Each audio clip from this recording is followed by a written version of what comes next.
Pop food purple paint in the pool, pop food purple paint in the পুল। তোমরা যদি native স্পিকারদের মতো কথা বলতে চাও তাহলে সঠিক উচ্চারণের কোনো বিকল্প নাই। আর তোমাদের উচ্চারণকে সঠিক করার জন্য আজকে তোমাদের সাথে আমি শেয়ার করবো হচ্ছে ফা সাউন্ড।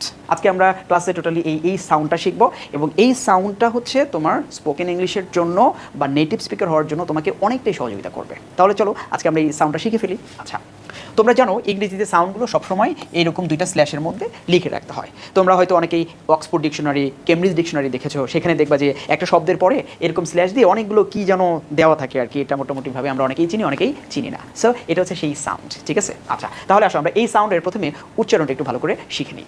এই সাউন্ডকে মূলত বলা হয় হচ্ছে তোমার,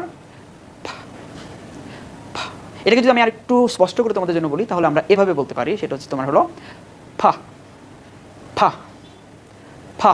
ঠিক আছে, তাহলে আসো আমরা এটাকে একটু ভালো করে রপ্ত করার জন্য একটা টাং টুইস্টার দেখে ফেলি। সেটা হচ্ছে কি বলা হয়েছে দেখো, যে pop food purple paint in the পুল। তাহলে সাউন্ডটাকে যদি তুমি আর একটু পাকাপোক্ত করতে চাও তাহলে তোমাদের কি যেন বলা হয় যে টাং টুইস্টারের কোনো বিকল্প নাই। সেটা হচ্ছে কি pop food purple paint in the পুল। আবারও বলছি, দেখো তোমরা আমার সাথে প্র্যাকটিস করার চেষ্টা করবা, প্রয়োজনে পজ দিয়ে তোমরা প্র্যাকটিস করবা। সেটা হচ্ছে কি pop food purple paint in the pool, pop food purple paint in the pool. Okay, পরের যে তোমাদের এটা দেওয়া হয়েছে সেটা হলো কি যে Patrick paid the payment of the popcorn properly. Patrick paid the payment of popcorn properly. ওকে, তাহলে এবার আসো আমরা এই ফা সাউন্ড দিয়ে কিছু শব্দ শিখে নিই, ঠিক আছে? আচ্ছা দেখো, তোমরা সচরাচর যেটা উচ্চারণ করে থাকো এইটাকে তোমরা বলে থাকো হচ্ছে হলো পেজ, বাট এইখানে সাউন্ডটা খেয়াল করো যে এই শব্দটার উচ্চারণ অর্থাৎ আইপিএ তোমাদের এখানে দেওয়া আছে।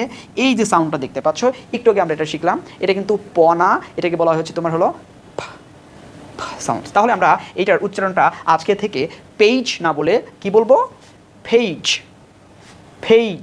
ঠিক তেমনই আমরা এটাকে প্যাক না বলে আমরা বলবো হচ্ছে কি pack. Similarly package, pain, paint, fair. তাহলে আমরা আজকে থেকে পেজ না বলে কি বলবো, বলবো হচ্ছে পেজ।